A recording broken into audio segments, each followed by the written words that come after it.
Bonjour à toutes et à tous, vous écoutez Cinécast, le podcast qui chaque semaine vous recommande des films à voir au cinéma, en streaming ou en VOD. Ici Thibaut, toujours en direct du Festival de Cannes qui touche tout doucement à sa fin.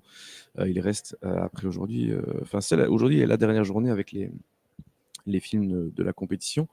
Et puis demain, cérémonie de clôture avec la remise de prix. Et aujourd'hui, je vais vous parler de L'Amour Ouf, le nouveau film de Gilles Lelouch, présenté en compétition ici à Cannes.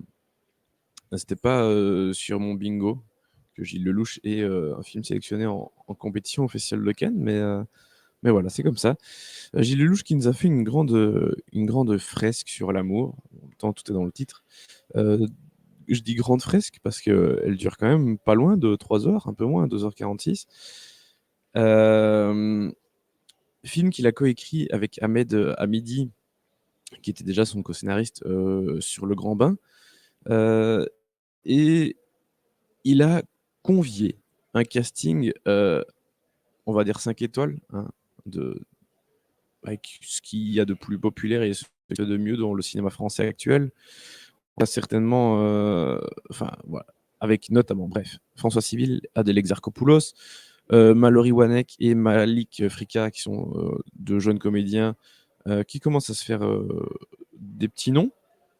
On a aussi Alain Chabat, Benoît Poelvoorde, Vincent Lacoste, Jean-Pascal Zadi, Élodie Boucher, Karim Leclou, Raphaël Quenard, Anthony Bajon. Bref, euh, voilà, c'est pas dégueulasse. C'est plutôt impressionnant comme casting. Mais de quoi parle l'amour ouf?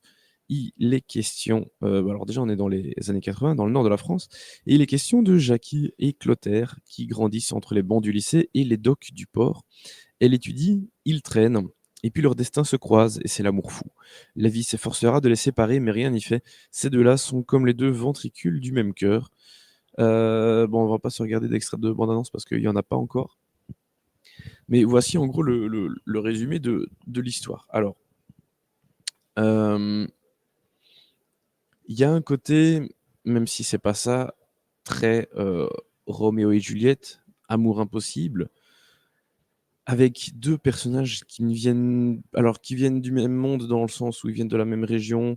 Globalement, on a des mêmes types de personnes, de familles qui vivent à cet endroit-là. Mais ils viennent pas du même monde parce que elle, gentille fille, bien propre sur elle, qui est douée à l'école, qui débarque dans cette nouvelle école. Bref, une fille très bien. Et lui, il vient d'une famille compliquée. Alors, c'est pas un mauvais cas dans l'absolu, mais il fout rien de sa vie. Il va pas à l'école.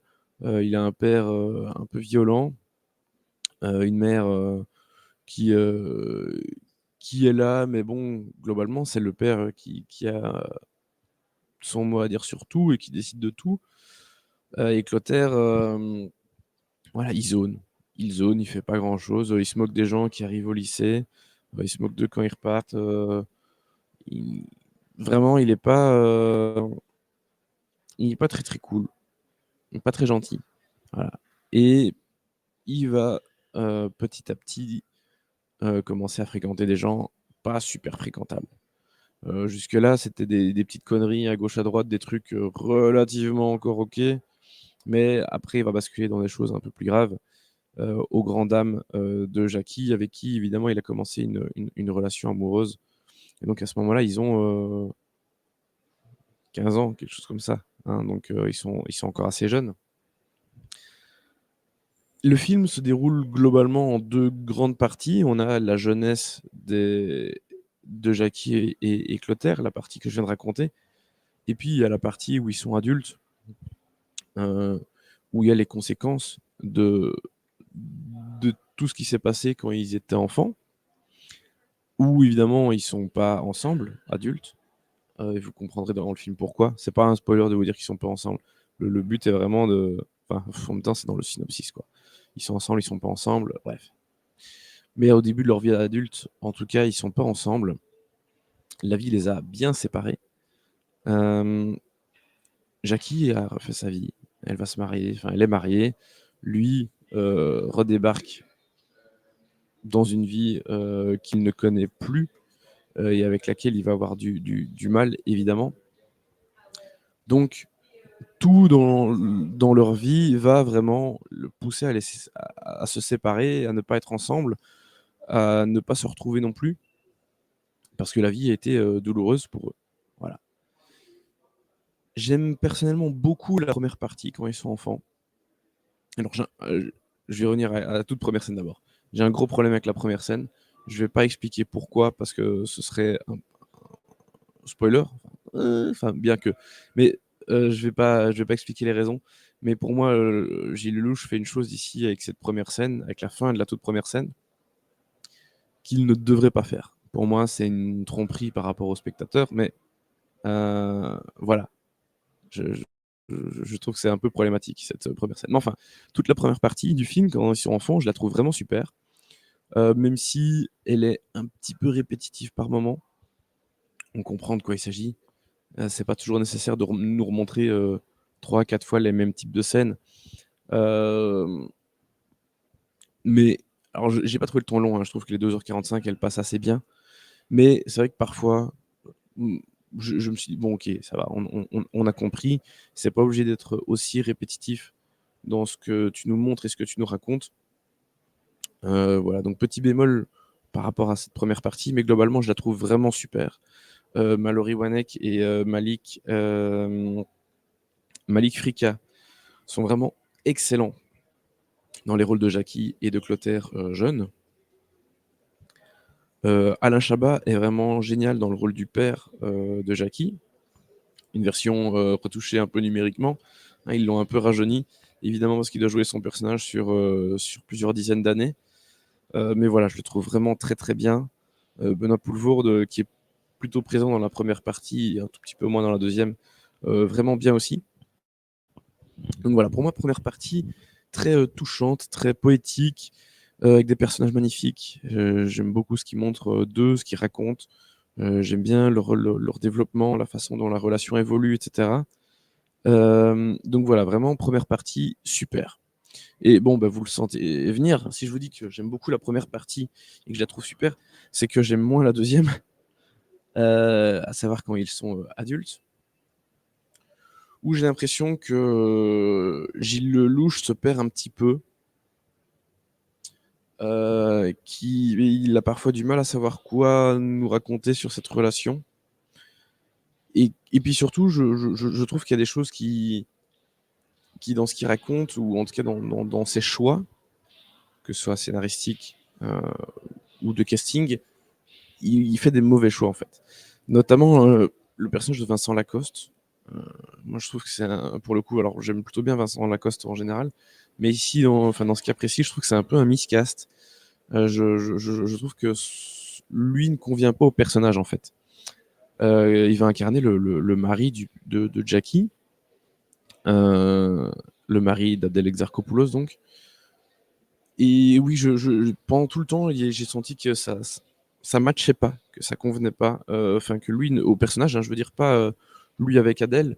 Avec Adèle, ça va encore, mais je trouve que voilà, qu'il convient pas au personnage, et que, sauf une scène une de ses dernières scènes, enfin même sa dernière scène, que je trouve vraiment super, et là, je me suis dit: «Ah enfin, là, il y a un truc un peu différent, un peu plus fort». Où là, je trouve que ça match avec le personnage, voilà. Mais à part ça, je trouvais que ça ne me convenait pas trop.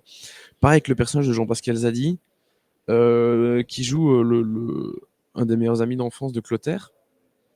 Le personnage enfant est vraiment génial. C'est un chouette copain. Ça fonctionne bien entre eux. Mais c'est au niveau du caractère entre lui, enfant, et lui, adulte, où ça m'a un peu dérangé. C'est-à-dire que lui, adulte, c'est devenu le clown de service, alors qu'enfant, pas du tout. Et à la limite, l'inverse aurait pu être, compréhensible, mais dans ce sens-là, je trouve que ça fait vraiment bizarre. Du coup, Jean-Pascal Zadi est très drôle, mais on reconnaît pas le personnage qu'on a vu avant, en fait. Donc voilà. Hem Et Alain Chabat a une des plus belles scènes de tout le film, dans cette deuxième partie. Scène qui m'a fait pleurer, voilà, je tiens à le dire. Ça m'a beaucoup touché, parce qu'il y a une scène entre le personnage d'Adèle, enfin entre Jackie et lui, qui est vraiment magnifique. Adèle Exarchopoulos et François Civil sont très bien dans leur rôle évidemment. Ils avaient déjà tourné ensemble. Ici, ils se retrouvent, ils forment un couple magnifique. Depuis, ils forment un couple magnifique à la ville aussi. Mais voilà, leur relation dans la deuxième partie fonctionne toujours aussi bien. C'est juste que je la trouve moins touchante et que j'ai l'impression qu'elle montre beaucoup de choses. Alors, c'est le cas de tout le film quelque part, hein. Beaucoup de choses qu'on a déjà vues et que le film ne nous montre rien de neuf. Mais, mais voilà, on est dans quelque chose de vraiment beaucoup plus, que j'ai trouvé un peu plus plan-plan et moins efficace que ce qu'on a pu voir avant. Et puis il y a des second rôles qui sont moins ouf. Raphaël Quenard, j'étais ok, mais voilà, ça m'a pas, j'ai rien trouvé de particulier à dire dessus, c'était ok. Anthony Bajon, moins convaincu sur ce coup, alors que j'aime plutôt bien ce qu'il fait d'habitude. Enfin, c'est pas lui le problème, c'est plutôt le personnage que j'ai. Voilà, j'ai pas été convaincu par la façon de présenter et de raconter ce personnage dans cette deuxième partie, malheureusement. Donc voilà, j'ai des petites choses par rapport au personnage à gauche à droite qui m'ont un peu gêné. Par contre, tout ce qui est mise en scène, photo, j'ai trouvé vraiment super. Et j'ai pas reconnu Gilles Lelouch, je savais pas qu'il avait ça en lui, si je puis, si je puis dire. Il y a vraiment plein de super idées de mise en scène pendant tout le film. Il y en a qui marchent pas toujours, hein, ou moins bien. C'est normal, parce qu'il tente vraiment beaucoup de choses, donc c'est normal que tout fonctionne pas systématiquement. C'est pas gênant, mais je trouve qu'il y a vraiment plein de chouettes idées, une très belle esthétique. Je me suis dit, waouh, ok, j'avais bien aimé Le Grand Bain, qui est un film drôle, touchant, tout ce qu'on veut, mais peut-être un poil plus classique et convenu d'une certaine façon dans sa façon de faire, en tout cas dans sa mise en scène. Et ici, bah, il nous fait un grand déballage, Gilles Lelouch, il nous tente tout. Alors certains vont dire enfin, vont en faire leurs proches. C'est-à-dire qu'effectivement, il y a beaucoup de choses hein, différentes, que ce soit des travelling, des zooms, ceci, cela, enfin bref, plein de choses. Moi, je trouve ça plutôt pas mal et j'aime bien voir cette ambition avec ce film, qui est vraiment classe. Le générique du début, la photo, voilà, quelques effets de style, de mise en scène que je trouve vraiment super. Donc oui, voilà, je savais pas que Gilles Lelouch avait ça en lui et ça m'a plutôt agréablement surpris. Voilà, et puis super BO, évidemment, années 80, années 90, il y a des très chouettes morceaux de musique. Donc voilà, il s'est fait plaisir au niveau du catalogue musical et c'est assez plaisant. Donc voilà. J'ai sans doute oublié des choses, mais globalement, ça m'a plutôt plu. J'ai pas adoré parce que les problèmes que je reproche au film, pour moi, sont des gros problèmes. Notamment ce truc de la scène du début qui m'a vraiment gêné. Mais il y a d'autres choses que j'aime, voilà, qui m'ont plu. Notamment un moment, une scène qui rend hommage à la comédie musicale, enfin aux comédies musicales. Oui, il va pas à fond dans le truc, mais justement j'aime bien que ça reste un peu léger, clin d'œil comme ça, très sympa. Donc bref, j'aime plutôt bien le film. Je suis pas convaincu à 100% parce qu'il y a un autre problème. Ouais, voilà, je me disais bien que j'avais oublié une chose importante qui me gênait. Il y a un truc qui me saoule énormément au cinéma et de plus en plus, c'est l'esthétisation et plutôt la romantisation de la violence au cinéma. Euh, et voilà, ça c'est un des gros points noirs du film. Genre, je comprends pas que j'ai attendu aussi longtemps dans la critique pour en parler, mais comme globalement ça m'a quand même plutôt plu, c'est pour ça que j'en venais presque à l'oublier. Mais non, l'esthétisation et la romantisation de la violence au cinéma est quelque chose qui me gêne de plus en plus. Et je trouve que parler de la violence est évidemment nécessaire et on doit pas retirer ça au cinéma. Hein, attention, c'est certainement pas la critique que je vais en faire. Mais je trouve ça toujours compliqué quand il n'y a pas énormément de remise en question de cette violence. C'est-à-dire le personnage ici, je vous ai dit, il va vriller et basculer dans la violence extrême. Enfin, extrême. Voilà, regardez le film, vous comprendrez, mais ça a l'air cool quelque part. Genre, la fille bien et le mec qui fait des trucs pas bien et c'est 2 mondes différents et c'est mignon et tout. Alors que nous, en fait, la réalité, c'est pas ça et donc quand on présente trop la violence de façon jolie et sans beaucoup de remise en question, et c'est pas juste un passage en justice qui va servir de remise en question, voilà, je suis un peu dérangé et donc c'est pour ça que j'ai ce gros enfin que pour moi, c'est un gros point noir du film, aussi, qui fait que je vais pas donner une note, incroyable non plus. Je vais donner, 2,5, heu, parce que voilà, il ces 2 principaux gros points noirs et petites choses à gauche, à droite concernant des personnages font que, je peux pas aller plus haut, mais dans l'ensemble, ça fonctionne quand même plutôt pas mal et je le redis, je suis, très agréablement surpris et content de voir que Gilles Lelouch peut nous sortir des choses pareilles. Heu, parce que voilà, c'est pas, ce qu'il a montré avec, Narcos ou, avec, Les Infidèles qu'on peut se dire: «Ah bah oui, Gilles Lelouch, grand réalisateur», voilà. Il avait des il nous a montré des choses pas mal avec Le Grand Bain et puis là, je trouve que même si le film est un peu moins bien au final, il est quand même pas trop mal réussi. Il nous montre de très belles choses, une très belle ambition et voilà, j'aime bien voir ça. Donc c'est pour ça que je donne quand même un beau 2,5, 2 étoiles et demie, parce que c'est un film à voir et forcément quand on fait une grande fresque sur l'amour qui dure 2h45, on peut pas tout réussir, c'est normal. Mais voir des gens qui osent, ça me fait plaisir. Donc voilà, 2,5 pour ce L'amour ouf de Gilles Lelouch qui est prévu pour l'automne prochain, le 16 octobre prochain dans les salles en France. Sur ce, je vous dis quand même de toute façon à très bientôt pour des nouvelles critiques en direct du Festival de Cannes et puis après les critiques, les sorties hebdomadaires comme d'habitude. Merci pour vos nombreuses écoutes et retours. Je vous dis à très bientôt. N'hésitez pas à nous écouter sur les plateformes de podcast de votre choix et à nous suivre sur les réseaux sociaux avec le handle @cinebcastbe. Pardon. Ciao, ciao, à très vite.